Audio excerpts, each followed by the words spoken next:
Les vacances sont là, oui. Nos enfants sont à la maison et bien souvent on se demande comment les occuper, comment justement trouver des activités adaptées à leur âge pour leur permettre justement donc de s'épanouir pendant les vacances.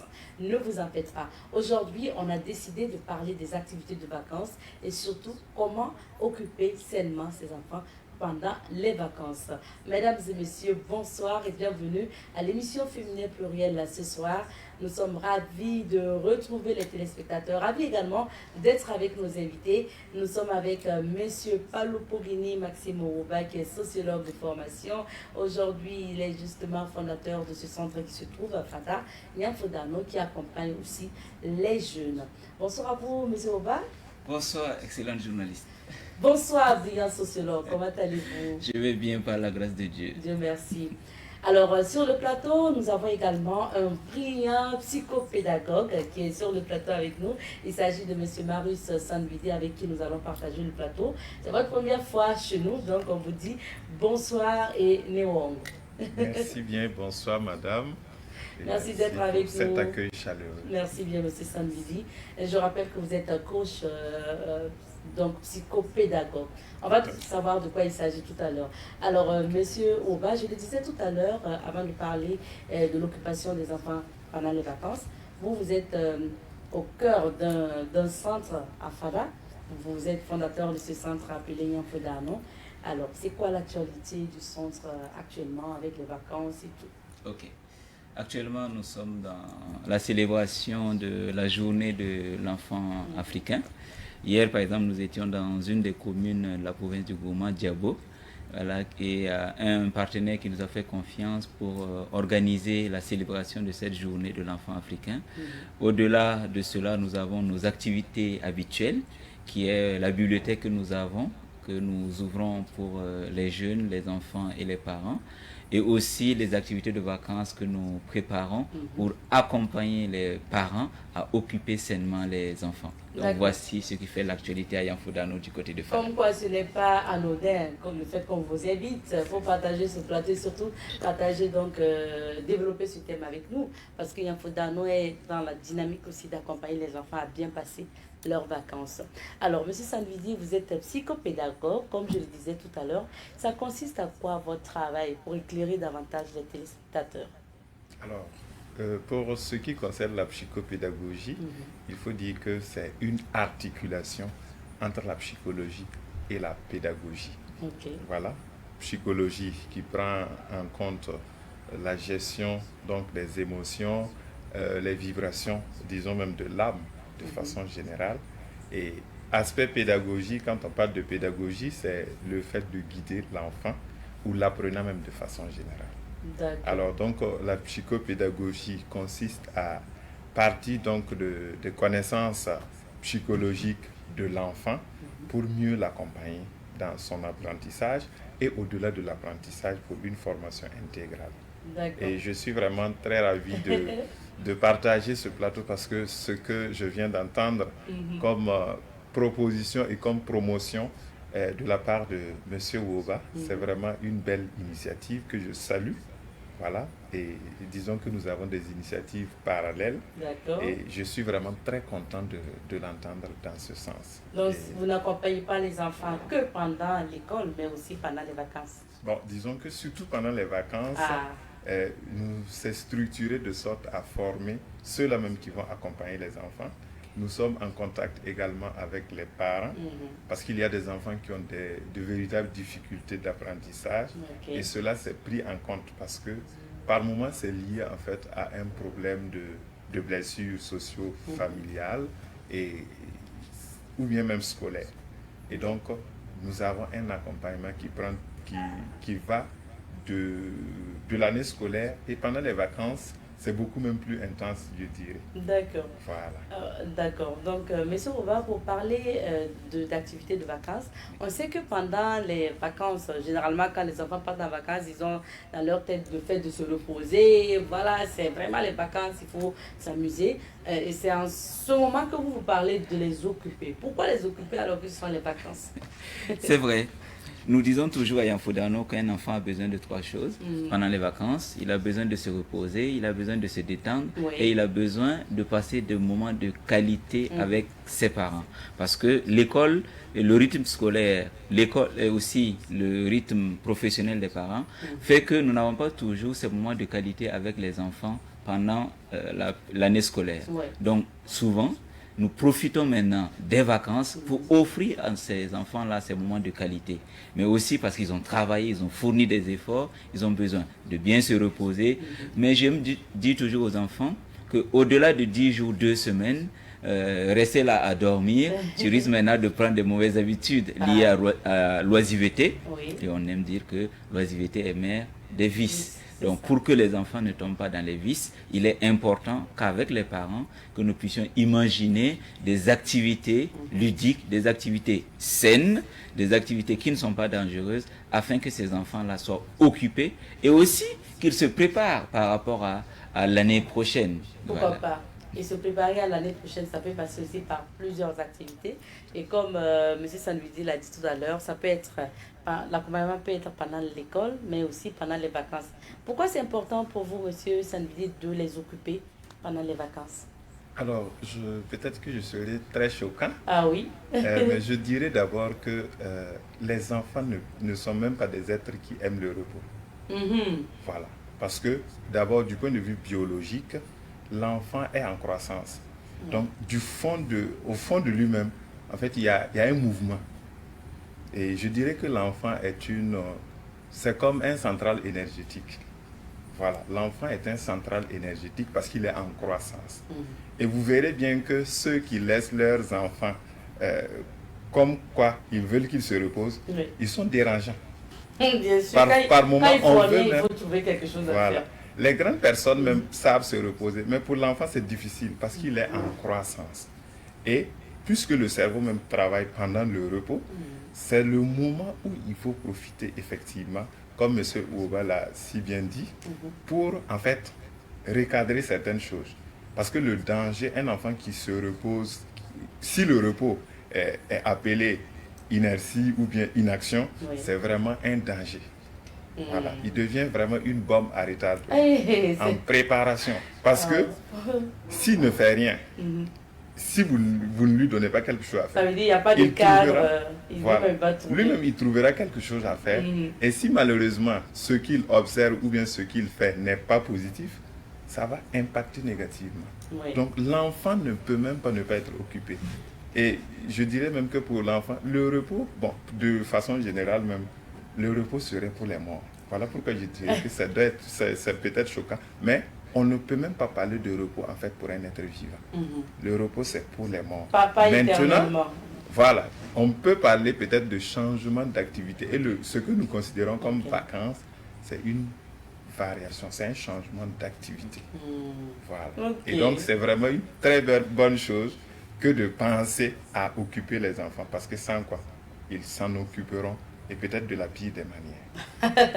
Merci bien. Monsieur Oba, d'où la grande question, comment on fait? Parce que oui, on peut se demander, on ne sait vraiment pas comment les occuper, quoi faire et tout. Comment on arrive à les occuper sainement et utilement? Il faut déjà définir la nature des activités. À Yamfodano, nous avons essayé de canaliser les enfants dans 5 types d'activités. Premièrement, nous avons tout ce qui est activité qui va les aider à mûrir et à grandir. C'est ce que nous classons dans les activités spirituelles. Vous avez aussi tout ce qui est activité sportive. Comme il a dit, ils ont beaucoup d'énergie qu'ils ont besoin de dépenser et il faut les canaliser. Vous avez aussi les activités civiques qui vont permettre de les inculquer le civisme que nous voulons leur transmettre. Vous avez aussi tout ce qui est activité sur le plan social.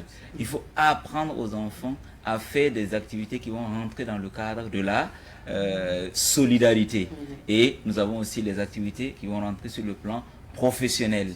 Parce que les enfants, ils ont des vocations qu'ils découvrent déjà. Et souvent, les vacances, c'est le bon moment pour les initier à certains types d'activités qu'ils veulent embrasser peut-être plus tard comme une carrière professionnelle.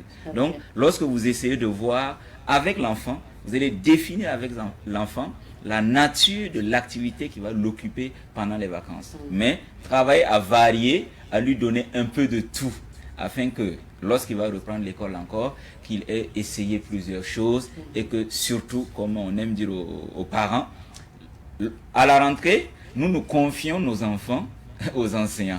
Mais pendant les vacances, ce sont les enseignants qui nous confient leurs élèves. Et il faut que nous leur rendons encore ces élèves-là pleins d'énergie afin qu'ils puissent encore avoir une année scolaire bien pleine.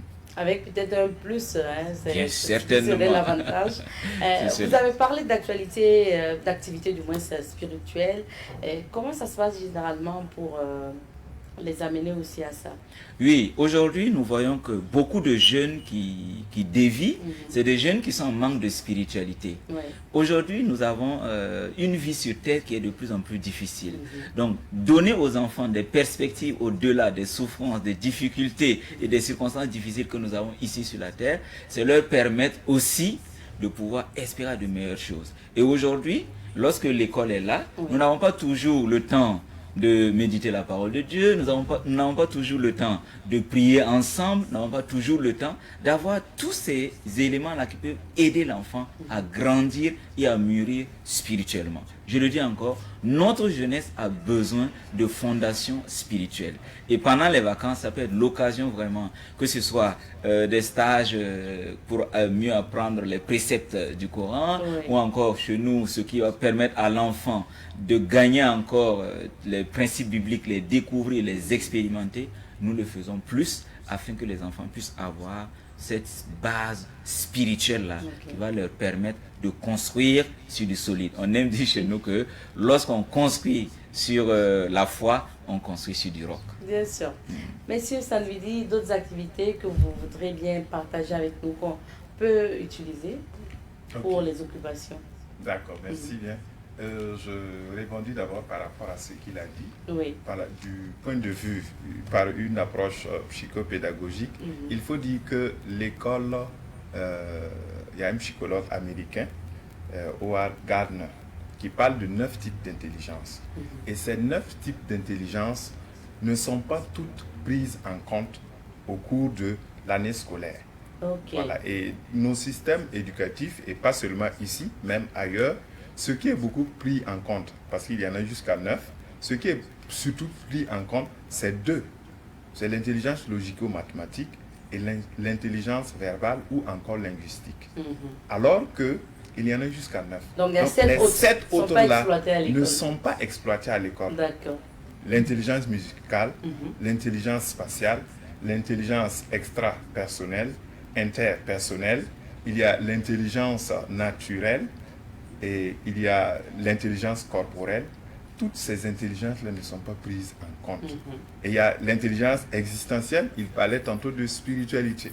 Alors que dans la réalité concrète, les compétences dont la société a besoin, voilà pourquoi certains se demandent pourquoi parfois j'ai fait telle branche et puis bon, on a comme l'impression que ça ne me sert pas, ou du moins j'abandonne la branche pour aller, voilà, et suivre peut-être une autre branche du point de vue professionnel.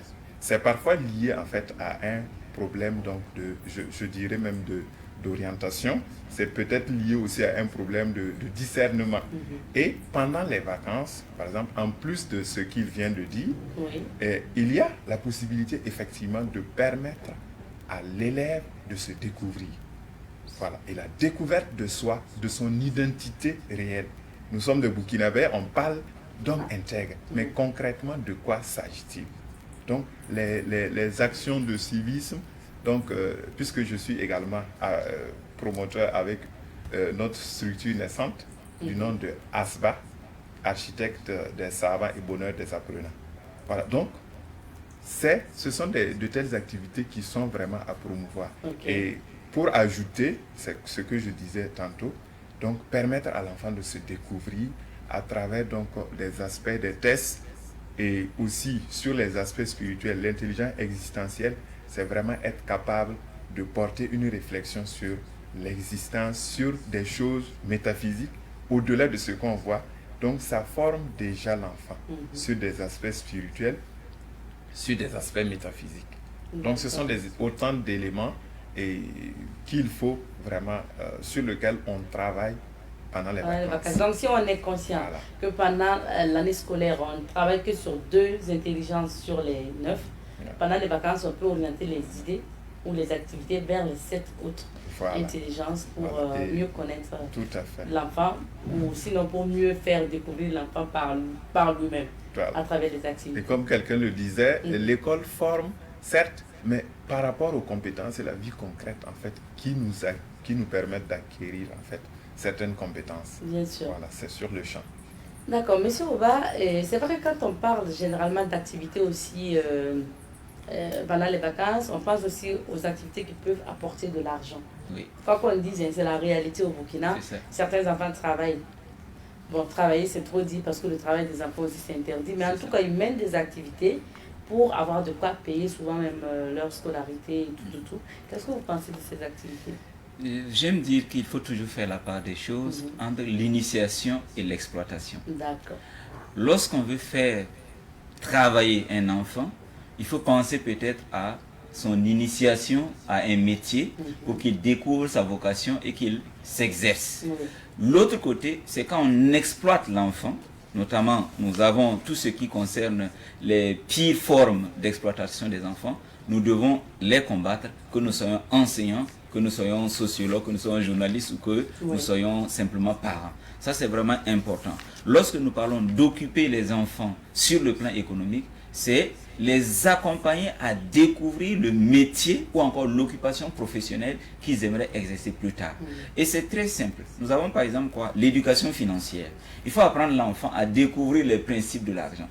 Beaucoup de personnes aujourd'hui ont des difficultés dans la vie ou encore des difficultés dans leur couple parce que simplement ils n'ont pas cette éducation financière. Et comme cette éducation financière n'est pas donnée à l'école, souvent pendant les vacances, demander à l'enfant de m'accompagner même pour acheter certaines choses, c'est une forme d'éducation financière. Donner à l'enfant la responsabilité d'acheter le petit déjeuner chaque matin, c'est une éducation financière. Mais au-delà, le prendre, quand je sortais ce matin, j'ai croisé mon voisin qui est soudeur, qui venait avec son enfant dans son atelier.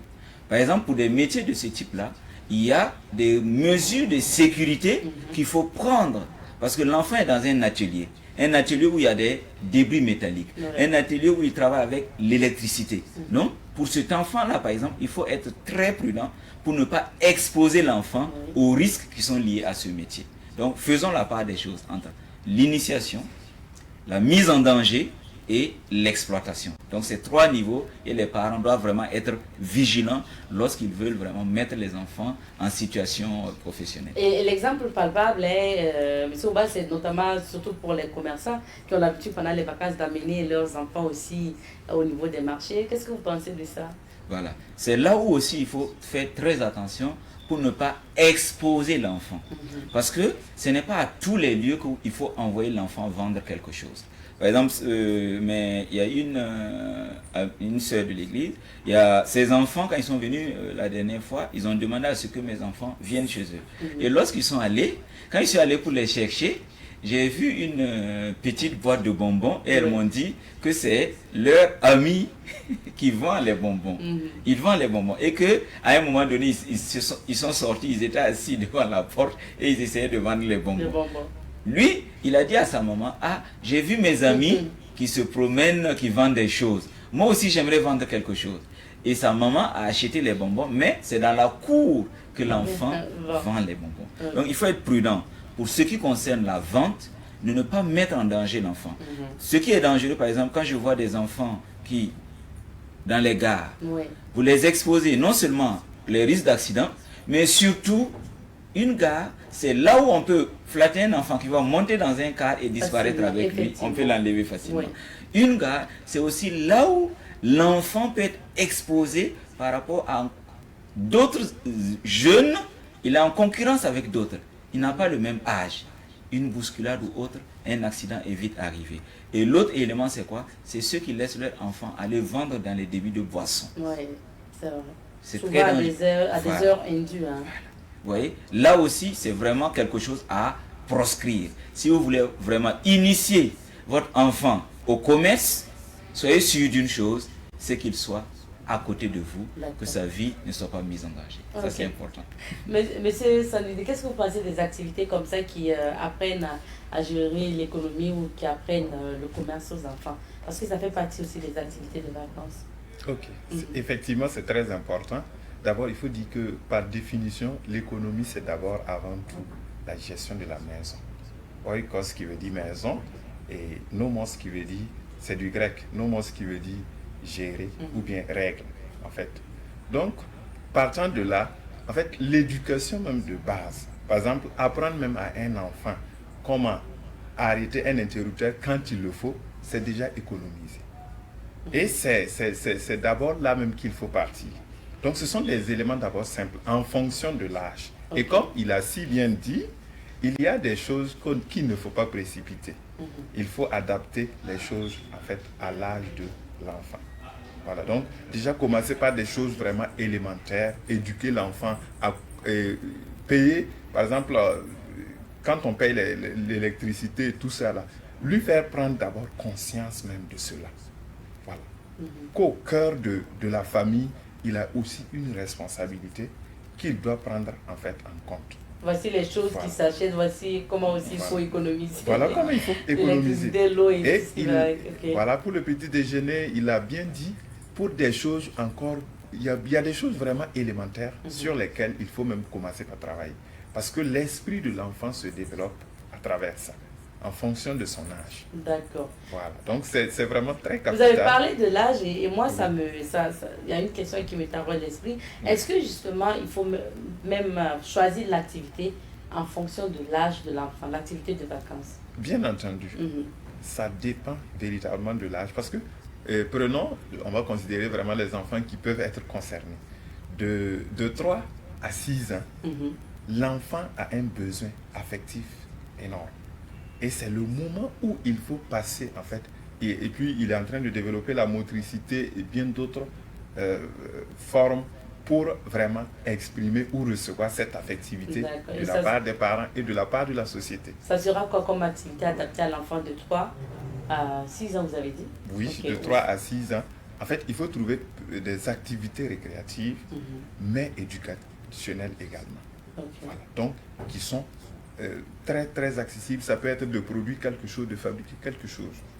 Il y a les enfants prenons de 6 à 11 ans. Ce sont des enfants qui ont atteint quand même, disons de 7 à 11 ans. Voilà, parce que disons que à partir de 7 ans, l'enfant a mis en programme ce qu'il a fait comme téléchargement émotionnel, comme téléchargement même de la vie. Voilà, du point de vue psychologique, c'est ce qui se passe en fait. Voilà, il y a comme un téléchargement de tout ce qu'il reçoit de son environnement là. Il a fait en fait le paquet et puis c'est maintenant pour lui en fait d'aller à l'exploration du monde. Voilà. Et à ce moment, les activités effectivement qui peuvent convenir, c'est lui permettre par exemple de faire des rédactions, des choses du genre, d'entreprendre quelque chose, des tissages, oui, quelque chose de ses propres mains, voilà, pour pouvoir en fait davantage comprendre en fait ce qu'il a comme programme. Et c'est le moment peut-être de rédiger un programme de vie, ce que nous appelons au niveau de nos formations un projet de vie. Parce que sans projet, il n'y a pas, c'est dès le bas âge qu'il faut apprendre à l'enfant à rédiger un projet de vie. Moi, je me demande c'est quoi le contenu de ce projet de vie-là. Qu'est-ce qu'ils écrivent souvent? D'abord, ça commence par une biographie. Ok, je suis. Voilà, je suis. Et puis, voici mes forces, voici mes faiblesses, voici ce sur quoi je travaille, voici comment les gens m'apprécient. Ça s'apprend, hein, je crois. Bien sûr, ça s'apprend. Même les grandes personnes, il y en a qui n'ont pas en fait su. Et c'est pour cela qu'il y a beaucoup d'errance. Et l'errance, il y a une profondeur spirituelle, il y a une profondeur psychologique de l'errance. Parce qu'on n'a pas le temps de méditer sur soi-même et sur son environnement. Et par rapport aux différentes intelligences dont j'ai parlé, par exemple l'intelligence interpersonnelle dans ma relation aux autres, puisque c'est la transition d'ailleurs vers, je dirais, l'âge de la puberté. Voilà. Et qui est pleinement, parce que ça dépend des individus. Voilà, pour les filles, ça commence à partir même de 9 ans. Pour les garçons, peut-être 10, 11 ans pour la plupart. Et voilà, 12 ans pour vraiment le maximum. Peut-être pour la dernière tranche maintenant de 11 à 17. Bon, je dirais même l'avant-dernière tranche. Ah d'accord. Compte tenu, bon, il est sociologue, peut-être qu'il va m'aider, mais compte tenu en fait de notre contexte, parce qu'il faut s'adapter au contexte. C'est vrai que au fur et à mesure que nous avançons, il faut vraiment que nous travaillions à ce que les mentalités nous permettent de quitter ce temps-là. Parce que il y a des enfants jusqu'à 20 ans, il y a des gens jusqu'à 20 ans, il est toujours un enfant.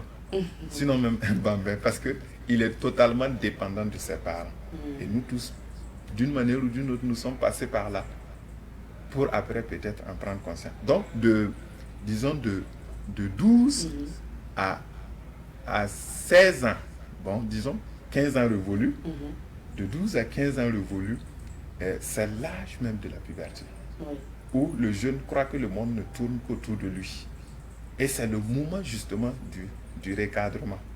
Si il a pu déjà rédiger un projet de vie, c'est de travailler sur sa liberté.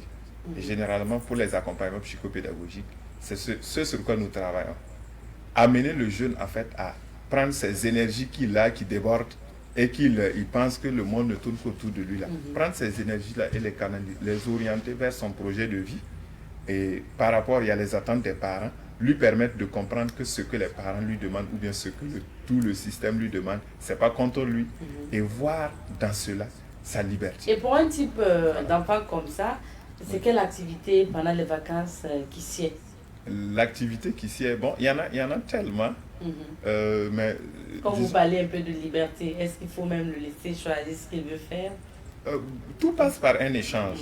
Parce que le laisser choisir, il faut dire que jusqu'à 21 ans, le cerveau du jeune n'est pas... C'est à partir de 21 ans que le cerveau, en fait, sait vraiment faire un bon discernement. C'est à partir de 21 ans. Ok, mais bon. Du point de vue scientifique. Je me dis qu'on peut savoir souvent ce qu'on veut aussi plus jeune. Oui, ça dépend des individus. Parce qu'il y en a qui avancent, il y en a qui sont très... Parfois, on dit qu'ils sont en avance par rapport à leur âge. Il arrive. Ce sont des exceptions. D'accord. Voilà. Mais en moyenne, en principe, on ne dit pas que à partir de 18 ans, c'est la majorité selon le droit. Oui. Mais en réalité, pour prendre certaines décisions, et notre société, dans le contexte africain, on en est conscient.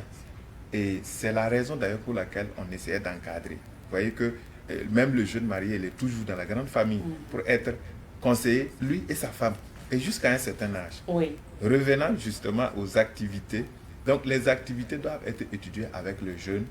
Et ça peut commencer déjà à travailler sur le leadership, sur les responsabilités, responsabiliser l'enfant en lui permettant d'apprendre quelque chose qu'il a choisi, mais échanger beaucoup plus avec l'enfant. Donc ça peut passer même par un test psychologique, découvrir, pour lui permettre de se découvrir.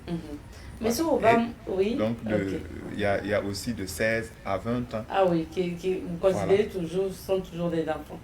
Bon, pas qu'ils sont tellement des enfants, mais par moment, on a besoin quand même d'échanger avec eux. Puisqu'il y a des formations professionnelles même déjà que certains peuvent embrasser. Ça dépend. Il y en a à partir de 18 ans, ils ont le bac, ils sont à l'université. Mais il y en a qui sont toujours en fait sur les bancs du secondaire et qui espèrent le baccalauréat. Donc pour ces gens-là aussi, il faut les engager. D'accord. Voilà, d'une manière. Merci bien, monsieur Sanlidi. Monsieur Oba, je veux bien qu'on revienne sur les activités adaptées.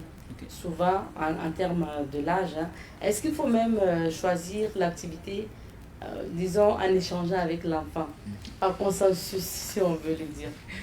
Dire consensus, voilà, c'est vrai, on va essayer de mettre un peu de démocratie dans ce que nous faisons avec les enfants, parce que ce que nous faisons, c'est et en fonction de leur âge et en fonction de leur envie. Lorsque leur envie ne correspond pas à leur âge, c'est à nous de les recadrer pour dire, par rapport à ce que tu veux faire, là, ce n'est pas le moment. Avec toute la diplomatie parentale qu'il faut. Parce que les enfants ont vraiment besoin qu'on soit très compréhensif avec eux, surtout s'ils se disent j'ai été privé de tellement de choses pendant l'année scolaire, maintenant c'est les vacances encore, je ne peux pas faire ce dont j'ai envie. Et c'est là où les parents doivent vraiment tenir leurs promesses. Parce que très souvent, pendant les vacances, nous avons chanté aux enfants, non, c'est l'école, fais ça, non, c'est l'école, fais ça. Mais maintenant que c'est les vacances, l'enfant a envie de faire des choses, il faut l'accepter. Et avec les images que nous voyons, vous voyez par exemple, là sont mes enfants, à un moment, comme la saison des pluies arrive, devant chez nous, quand l'eau passe, ça fait vraiment des trous et c'est difficile vraiment, aussi bien pour nous pour entrer dans la maison que pour les passants.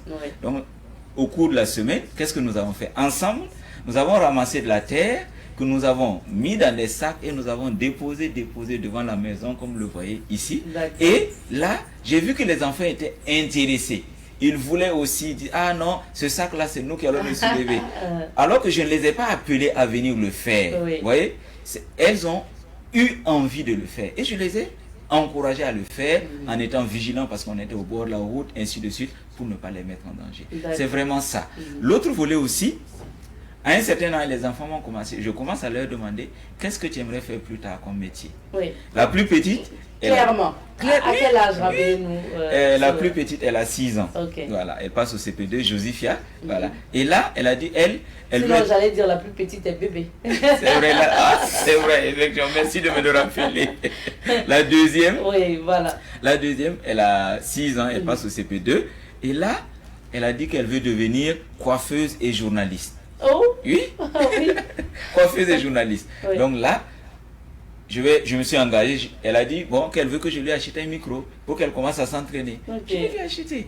Elle veut aussi un mannequin pour commencer à s'exercer. Et je vois que elle a aussi le talent qui est là. Par exemple, il faudrait l'amener un jour ici. D'accord, ce sera avec plaisir. Pas 30 minutes avec nous, ça serait bien. Ce sera avec plaisir. Et là, hier, j'ai remarqué quelque chose, c'est qu'on devait défaire ses nattes. Et sa grande sœur l'aidait à défaire. Mais elle qui le faisait elle-même comme ça, elle le faisait plus rapidement encore que sa grande sœur qui le faisait. Je dis, mais voilà, c'est peut-être un talent qui est en train de se révéler. Donc, en plus des activités, des tâches ménagères aussi, voilà. J'étais en voyage hier, et à un moment donné, leur maman a pris une photo qu'il m'a envoyée où elles étaient en train de faire la vaisselle. Ça aussi, c'est des activités. Mais au-delà, ce qui compte, c'est avoir des activités qui va les préparer plus tard à devenir des femmes, à devenir des hommes, à devenir des citoyens et à devenir de bons travailleurs. Vous cherchez une formation en esthétique et cosmétique? Vous désirez apprendre à fabriquer des crèmes et laits pour le corps? Des savons bio pour tous les types de peau? Ne cherchez plus. L'Institut de beauté Yele Wellness vous offre une formation professionnelle et flexible. Où que vous soyez, vous pouvez participer à nos formations qui se passent exclusivement en ligne. Yele Wellness vous offre aussi des formations en maquillage, coiffure et autres. Avec Yele Wellness, suivez des formations professionnelles dans le confort. Toutes nos formations sont sanctionnées par des attestations. Nous sommes situés à Ouaga 2000, à 100 mètres des cités BTM. Vous pouvez nous suivre via nos réseaux sociaux, Facebook, Instagram, Snapchat et TikTok en tapant Yele Wellness. Infoline 76 24 96 96.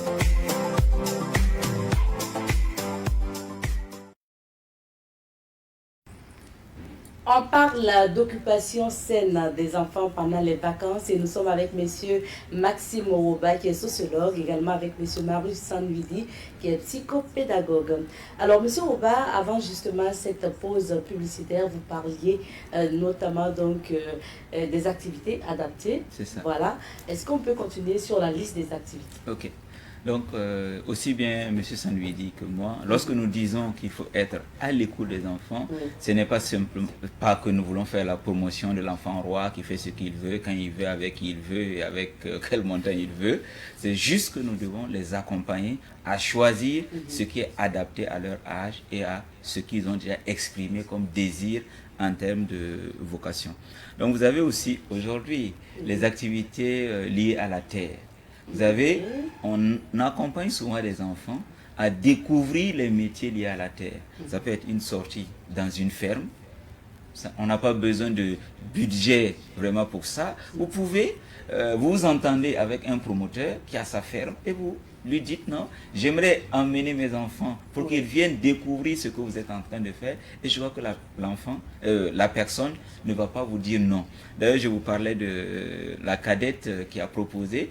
J'ai été surpris par la fille aînée, ma fille aînée, Bérénice, qui dit que elle voudrait que lorsqu'on va aller pendant les vacances à Fada, qu'on organise un camp spécial pour les petits-enfants de la grande famille. Oui. Imaginez que pendant les vacances qu'on le fasse. Et là, je lui ai dit de commencer à proposer des activités que nous allons faire avec tous les petits-enfants de la grande famille. Ah, oui. Donc ça veut dire que c'est en elle, je vois quelque chose qui commence à venir comme orientation professionnelle. Mais il faut toujours laisser l'enfant choisir. Et en plus de ces activités liées aux tâches ménagères, liées au civisme, nous avons aussi que souvent nous sommes surpris. J'ai mon frère qui m'a appelé la dernière fois et il a voulu me passer sa fille. Parce que sa fille lui a dit qu'elle aimerait faire le même métier que moi. Quand j'ai entendu ça, j'ai dit ok, je vais voir comment je vais t'accompagner. Comme elle est à Fada, pendant que je venais après les cours, je lui ai dit ok, vous allez venir, vous allez rester au centre et vous allez gérer tout ce qui les gens qui viennent chercher, qui veulent s'asseoir, voilà, chercher des informations. Elles ont fait avec une autre de ses cousines, ils sont restés là-bas tout le mois de juin par exemple. Et ça, c'est ce qu'elles ont pu faire. Bien sûr, je vais voir comment je vais on s'est entendu sur, pas un salaire, mais un montant forfaitaire que je vais leur donner.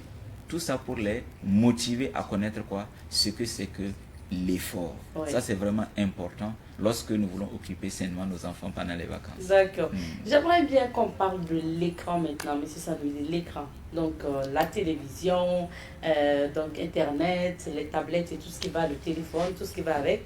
Quoi qu'on dise, les enfants aujourd'hui aussi s'habituent à l'écran. Qu'est-ce que vous en pensez pendant les vacances? Parce que des parents aussi disent pas de télé pendant les vacances, enfin pendant l'école, les vacances, vous allez regarder. Ok. Effectivement, d'abord pour l'aborder, j'aimerais dire que il y a des puissances qui impactent la vie de l'être humain. La première ou l'une des puissances, c'est la lumière. La suivante, c'est le son. Ce sont deux éléments qui structurent en fait la vie de l'être humain. Ce que nous entendons, ce que nous voyons, nous structure sérieusement. Et justement par rapport à ça, on ne peut pas être contre le fait que l'enfant veuille se récréer ou bien qu'il veuille suivre une émission. Mais maintenant, tout doit quand même être contrôlé. Voilà, ça doit être contrôlé. Donc c'est la première des choses que je pourrais dire. Ça doit être contrôlé. C'est pas d'éliminer l'écran, mais contrôler voilà, ce ça doit être regarde. contrôlé, ça doit être programmé. De sorte à ce que l'enfant intègre ça et qu'il prenne d'ailleurs conscience que son temps coûte cher. Time is money. Voilà, le temps coûte cher et qu'il doit avoir à côté de telle activité, faire ceci. Et nous savons les conséquences justement de ces écrans quand ce n'est pas bien contrôlé. D'accord. Sur les écrans, M. Obao, qu'est-ce que vous en pensez? J'aime dire aux parents, il faut souvent d'abord, je commence par ça et je parle des autres, il faut faire l'effort de ne pas regarder ce que nous ne voulons pas que nos enfants regardent. En tant que parent, il faut se censurer. Oui, il faut se censurer soi-même. Vous ne pouvez pas, vous savez, avant, lorsque on regardait la télé avec les parents et que des gens sont sur le point de s'embrasser, toi-même, faut qu'il y ait le mec qui est tu vas baisser la tête toi-même ou tu fais semblant de faire quelque chose. Vous voyez, non? Voilà. Il y avait cette censure qu'il y avait déjà en nous. D'ailleurs, bon, peu d'entre nous, on avait la télé à la maison. Mais grâce à Dieu, nous avons des télés à la maison et nos enfants sont exposés. Ce qu'il faut, c'est d'abord cette première censure pour nous les parents. Il faut qu'on ait cette discipline même pour nous-mêmes déjà. Il ne faut pas toujours, lorsque tu as envie de regarder tes jeux, bon, allez-y dans votre chambre. Non, les enfants finissent par comprendre. Ils sont très intelligents. Qu'est-ce que papa ou maman m'empêche de regarder? M'empêche de regarder. Donc, ayons cette discipline-là pour nous-mêmes d'abord. Et nous allons apprendre à nos enfants de s'auto-censurer aussi. Vous savez, lorsque vous prenez l'habitude de regarder la télé avec les enfants, vous allez pouvoir leur dire ce qui est bon à regarder et ce qui n'est pas bon. Aujourd'hui, je vous assure que certains enfants comprennent déjà les signes que le CSC met sur les télés, le moins 10, ils s'appliquent déjà eux-mêmes. Et ça, lorsque les parents réussissent à le faire, je crois que ça devient plus facile derrière. D'accord. Voilà. Et la lecture dans tout ça? Vous êtes écrivain, hein? Je ne sais pas si monsieur Sanidé a des livres aussi. Ok. Est-ce qu'il Oui, la lecture, c'est l'une des plus belles occupations que nous pouvons offrir à nos enfants pendant les vacances. Et dans la lecture, on a le 3 en 1. On peut lire pour se divertir, on peut lire pour s'édifier, comme ce qu'on a vu quand on parlait de la question spirituelle, mais on peut lire aussi parce qu'on va devenir de meilleurs citoyens en faisant découvrir aux enfants ce qu'ils ont à découvrir sur le plan civique et aussi sur le plan intellectuel. Lire pour se distraire, lire pour se former et lire pour s'édifier spirituellement. Mais à ce niveau, j'attire encore l'attention des enfants et des parents. Pour que les enfants aient le goût de la lecture, il faut qu'ils nous voient lire. Donc, il faut que les enfants nous voient lire, il faut que nous lisons pour eux, il faut que nous lisions avec eux et que nous les fassions lire et leur demandons de nous rendre compte. Et derrière, on peut souvent mettre de petits cadeaux pour eux. Vous allez voir que ça va les stimuler jusqu'à ce qu'ils prennent goût. Ça les encourage. Ça les encourage. Les vacances, généralement, on entend beaucoup parler de colonies de vacances organisées par souvent des structures. Qu'est-ce que vous pensez aussi de ce type d'activité? Je crois que ce sont des activités à saluer. Voilà, c'est formidable.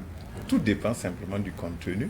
Et à travers tout ce que nous avons pu dire par rapport justement à l'occupation des vacances, si c'est organisé dans ce sens pour éduquer, pour faire grandir, pour amener l'enfant à se découvrir, à découvrir son monde, à s'adapter, à se cultiver davantage, je crois qu'il n'y a rien de tel. Ça peut passer. Ça peut passer. Souvent les colonies aussi vont même hors du Burkina. Est-ce qu'il faut profiter, par exemple, offrir des vacances à nos enfants qui ont bien travaillé, par exemple? Oui. L'enfant qui a bien travaillé mérite d'être récompensé. On disait sur un autre plateau la dernière fois, pendant les vacances, il faut célébrer les succès et gérer aussi les cas d'échec. Donc, voyager avec ton enfant peut lui permettre de se reconnecter avec toi. C'est en cela que ces colonies de vacances, ce n'est pas une manière de se débarrasser des enfants pendant les vacances. Déjà, certains enfants pensent qu'on se débarrasse d'eux lorsqu'on les envoie dans les internats. Ils pensent qu'on se débarrasse d'eux lorsqu'on les envoie même à l'école. Parce qu'on a tendance à dire aux enfants, école en a eu quand même pas là. L'école va commencer et puis on va avoir la paix encore. C'est comme si on s'est débarrassé d'eux. Donc, que les colonies de vacances soient pédagogiques pour nos enfants. Avant, c'était une affaire de riches, les colonies de vacances. Disons-le, moi j'ai grandi sans jamais aller en colonie de vacances. Mes parents n'avaient pas les moyens de me les offrir. Mais aujourd'hui, les colonies de vacances, quand j'allais en vacances à Kanchari, pour que j'allais cultiver et faire ça aussi, c'était une forme de colonie de vacances, même si je ne l'avais pas encore intégré. Donc lorsqu'on dit colonie de vacances, ce n'est pas forcément voyager, aller au bord de la mer ou encore aller sur des sites touristiques, quoique il faut encourager cela. Nous avons beaucoup de sites touristiques locaux que nous pouvons visiter avec nos enfants. Et d'ailleurs, nous le faisons, en faisant aussi la promotion du côté de l'Est. Vous avez de très beaux sites touristiques là-bas. Voilà. Nous avons des guides touristiques que nous pouvons recommander à ceux qui sont intéressés. Et d'ailleurs, je crois que le ministère est aussi en train de faire la promotion du tourisme à l'interne. Et ce sont des choses qui se sont démocratisées et on a démystifié tout ça. Il ne faut plus que les parents pensent que c'est des choses qui sont hors de prix. Et j'invite les parents à se renseigner. Parce que souvent, on pense que c'est trop cher, alors que vraiment, ce n'est pas de la mer à boire. D'accord. Et surtout aussi, il faut de l'organisation. On me sent que le temps est terminé. Parce que souvent, pendant que les enfants sont en vacances ici, les parents travaillent toujours. Donc, il faut aussi trouver forcément le temps pour faire plaisir aux enfants. Merci, messieurs. On va devoir s'arrêter ici pour l'émission de ce soir. Monsieur Marius Sanwidi, merci à vous d'être passé. Je rappelle que vous êtes un coach psychopédagogue. Merci. Et monsieur Paloupourini et Maxime Rouba, c'est notre sociologue qui a l'habitude de nous accompagner pour des émissions. Merci à vous, monsieur Rouba. Merci. Alors, merci à vous de nous avoir suivis. Nous nous retrouverons une autre fois pour un autre numéro de l'émission Féminin Pluriel. En attendant, portez-vous bien et surtout, restez fidèles au programme de Savane TV. Allez, cuisse.